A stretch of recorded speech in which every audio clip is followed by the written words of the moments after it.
Nevada has joined 7 other states and the District of Columbia in formally objecting to a proposed merger between the Kroger and Albertsons grocery chains.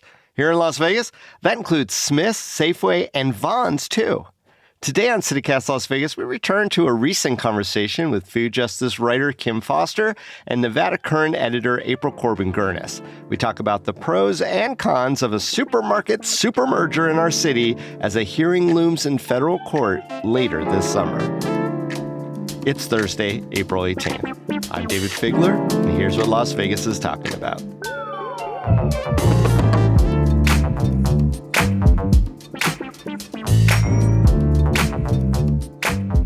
Food writer Kim Foster and Nevada Current reporter April Corbin-Gurnis. Welcome to CityCast Las Vegas, both y'all. Thanks for having me back. Happy to be here, as always. Well, love both of you coming back. April, this big merger or potential merger is causing a bit of commotion. So what are the big arguments, first of all, for a merger? Kroger, aka Smith's, is the largest dedicated grocery store chain in the country, but they are far below Walmart.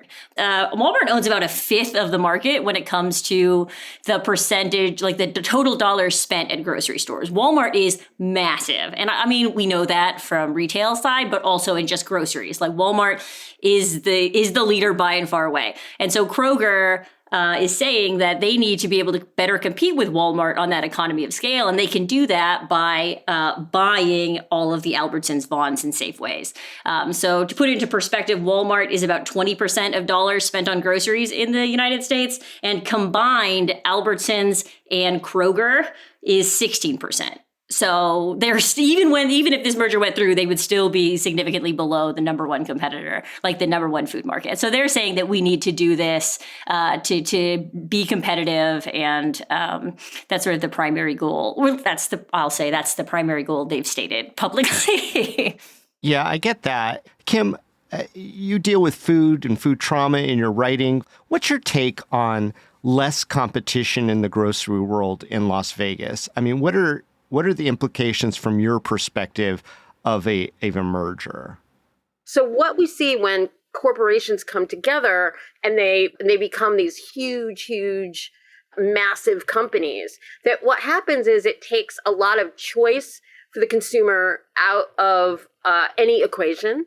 They become considerably more powerful. We know that, for instance, if there's an Albertsons and a Smith's, and these people end up becoming the same company, we know what will happen. One of them will close because they're not going to compete against themselves. And then also they become less creative about ways to keep prices lower, because a lot of people buy generic brands, for instance, and those can be really price competitive. And a lot of the more struggling and poorest people in our community are buying off-label things.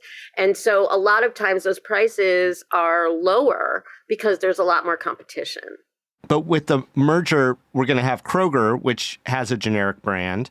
Albertsons does, Vons does, and then all those things become the Kroger brand, right? So what's the downside of that is what I'm trying to get to. If there's just one generic versus a couple of different generics from different companies. Then there's no competition for prices, and then they can mark up as they please, and then consumers end up losing. And sometimes even with those generic brands, you can't have one of them. Like I'm thinking of like baby formula, which some babies are very sensitive to a certain type of formula. So like say Kirkland brand formula, my baby loves, but like the Walmart brand formula, the Great Value one, they might be really sensitive to that. So there's only one generic one that could be really harmful for people who have allergies or for people who have sensitive stomachs and things like that. So even just beyond price, they may be forced into a higher price, which is not good when you're thinking of important things like food. Also, there's an issue with the most struggling people in our community because this impacts SNAP and WIC. When people who have governmental help to buy their food, they often have a lot of choices they have to make inside a parameter. So for instance, yesterday, there's a foster parent group I'm in, and foster parents often have WIC and SNAP benefits attached to the kids who come into their home. And They have now decreased the amount of bread. There are 3 choices for what kind of bread you can get on WIC. Like name brands, like literally down to the micromanaging of name brands? Absolutely. There's one wheat bread, there's the white Wonder Bread, and then there's one more. And they're actually down to brands. And we had foster parents who can afford a little bit of leeway, driving around to stores to find the bread that they can possibly have. Oh my So when gosh. you have less competition, it just makes that much harder for families who are trying to really make ends meet. It becomes like a bigger issue. And it isn't going to be an issue for people like us sitting here because we can motor around. We're going to Costco, we're going to this, independent supermarket, we're doing this. We've got a little financial leeway. It affects really the people who are struggling the most in our communities. And April, one of the other things, though, that we're hearing are complaints about the impact possibly on the wages for supermarket employees. I know that our state treasurer, Zach Conine, has come out saying that this will be bad for employees of those supermarkets. What's the logic there, and what's the beef on that front? Yeah, so one of the things that's important to keep in mind is that Smith's, again, Kroger, the company that wants to buy the other company, is consistently at the top of the list in terms of employers in Nevada who have the most employees eligible and enrolled in Medicaid. So we're not talking about a group of workers that are high paid, right? We know this from the pandemic, that grocery store workers are super vital and they're essential and we all need them to stock our shelves, but we don't pay them very well. A lot of them are on public assistance. And so when the Smiths across the street from the Albertsons closes, those employees don't have a job anymore, which is bad. But also, more broadly and more indirectly, it also means reduced competition for the marketplace. So if you work for Albertsons and you hate Albertsons because your boss is a terrible micromanager or for whatever reason, you can't go work at another store because it's also owned by Smiths and Kroger, and they might have the same policies. They might have a policy that says you can't switch jobs. They just might make it difficult, right? So in the free market, if you want to think that, it's employees should be able to leave for a company. If I don't like my job, I can go to another company. But guess what? There's only one company that owns all of them. Where is that person going to go? And I think that's the problem. That's a big problem. So I'm hearing it's not just wages, but mobility within the industry. Exactly. And a lot of the companies, well, as part of these big giant mergers, which have to be approved through the FTC and federal regulators, right? Like a lot of the time, if there are grocery stores too close to one another, so that's Smith's across the street from Albertsons and Silverado Ranch, which is where I live, most likely one of those stores would have to be divested. So the company would have to offload it to somebody else. The last major merger that we saw 9 years ago between Albertsons and Safeway, which owned Vons, that happened where they divested 7 stores here in Southern Nevada. And then within a year, the third party that had bought them, this company called Hagen out of Washington, declared bankruptcy. And they blamed Albertsons. And there was a big lawsuit, and hundreds of people, it's like thousands of people across the country in the West ended up losing their jobs. A lot of them were able to move to other places because the union stepped in and tried to sort of get them hired back. But there's no guarantee that could happen again. And that's a risk that we're running.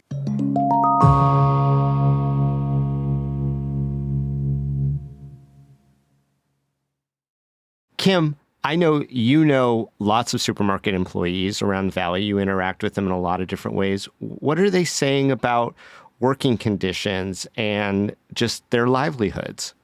It's great that you asked this because yesterday I was at Smith's and I did an informal poll. I was talking to someone who has worked at Smith's in various supermarkets for 17 years. And she was talking to me about how she had to borrow money to pay her rent.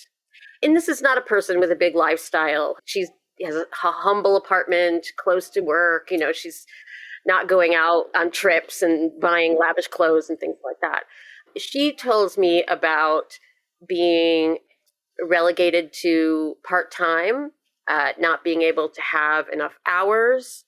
And she's fully available and wants to work 40 hours. And when she can't work 40 hours. So a lot of this isn't about more money per hour. It's also about, she was saying, that everybody wants more money per hour. But what Kroger does is they reduce your hours. So even if you were making more money, they'll just reduce your hours.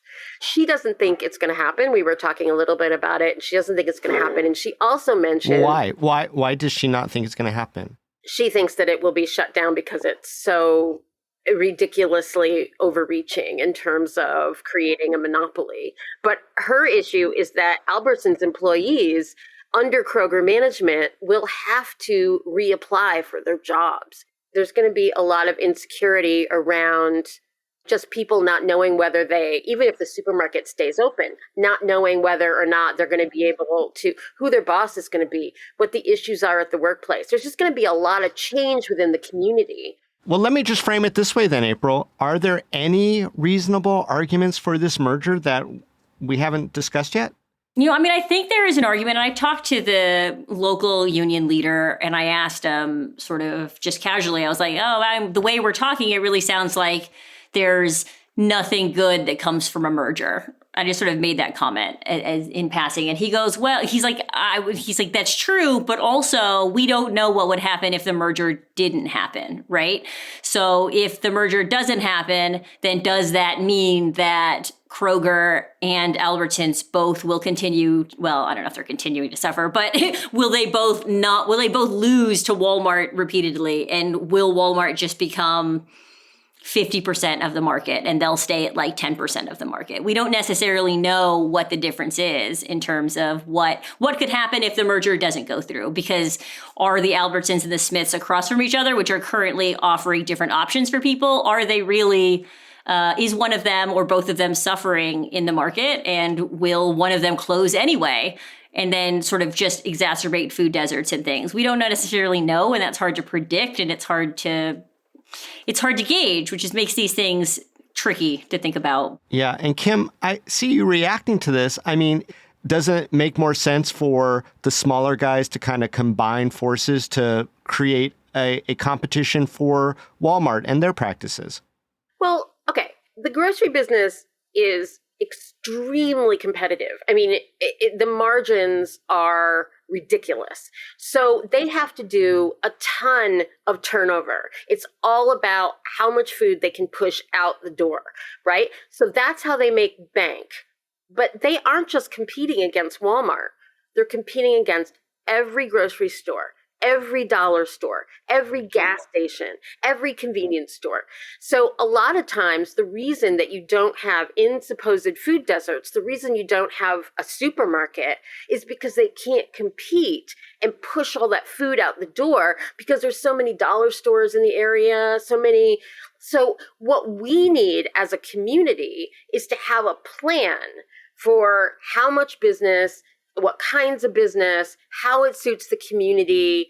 And those things need to be taken sort of a holistic approach, because supermarkets can't survive. It's not just Walmart. They cannot survive when there's a ton of competition with convenience and things like that.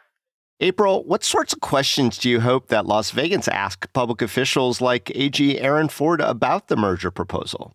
I think they could raise a lot of the questions that we've raised here. And I think they can also raise the flag on specific stores and specific areas that they think might be impacted by it. So they could point out, they could say, hey, Ford, we know that this Albertsons on this corner and this Smith's on this corner, like they seem far apart, but actually they're not far apart. And everybody in this neighborhood goes to both of them because it's all residential right between them. They want to know the inner workings of a neighborhood. And I think that kind of information is helpful.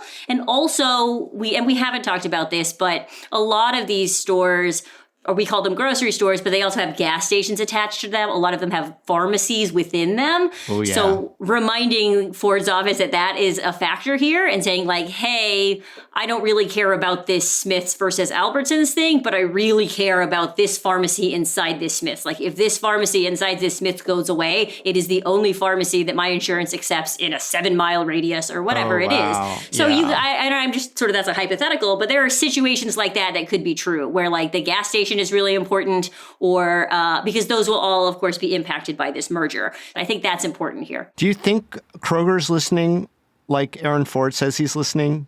I don't know. I tend to be fairly critical of large businesses and how they operate. And I will point out here that Kroger is not losing money. They have profits. Their CEO makes $999 for every $1 earned by their median employee. And with their last round of profits, they did stock buybacks to sort of boost, which if you don't know what that is, that's fine. But essentially, it just makes rich people richer and does not trickle down to employees. So I don't know that. I don't know that Kroger cares. Certainly, they're reading things about it. And certainly, they've sent me statements saying that they promise to preserve the frontline workers and they don't plan on laying anyone off. But like Kim said, the reality is that history has borne out in these grocery store mergers that does not tend to be the case in reality. So what Kroger says versus what history has shown us are two very different things. And then once it happens, there's no way to like regulate it afterwards. Do you know what I mean? Because exactly, like they can go, oh, we're not going to fire anybody. And then it goes through. And then if they fire someone, who's going to be responsible for that? Exactly. It's worth mentioning that a lot of us, we're talking about what the grocery store companies are doing, but it's not like our elected officials and our state lawmakers couldn't do something. They could pass worker retention sort of bills. Now you're going off the rails. Do those things. You're going off the I know, rails. but it's and you know what? And I'll share this. I wrote about the listening session that I went to, and this didn't make it into the article, but I thought it was sort of thoughtful. As someone who attends a lot of things with elected officials, he did express empathy. And I think it comes directly because he mentioned that his father was in Dallas and worked for Safeway, I believe, in the 80s. And then in the late 80s, Safeway was bought out by in a hostile takeover. So they had a big merger sort of like this that we're talking about. And they ended up closing all of their Dallas stores. And he said his dad lost his job and he never recovered his whole life. It was just sort of that was the turning point in his father's life. He sort of suggested that. So I think that his empathy is real when it comes to this. He does have a firsthand experience knowing this. That's a fascinating story, April, and great points both of you have made. And hopefully, you know, those who need to listen to these kind of things will be. April, Corbin Gurnis, Kim Foster, thanks so much for joining us on CityCast Las Vegas. Thanks for having us. Thanks for having us. It was fun.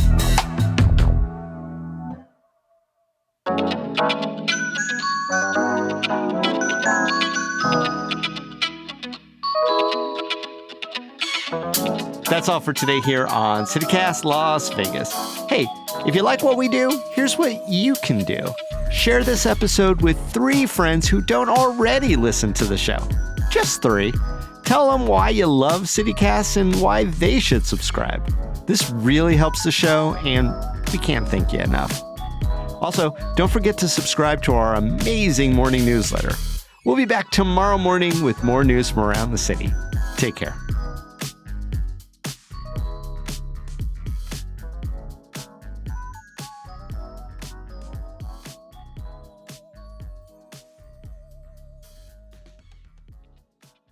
It's funny because he didn't know that it was a merger. He was like, my dad worked for Safeway, and then all the Safeways closed in the late 80s. So I looked it up, and that was what happened. It was like it was taken over by some hostile corporate raiders or whatever.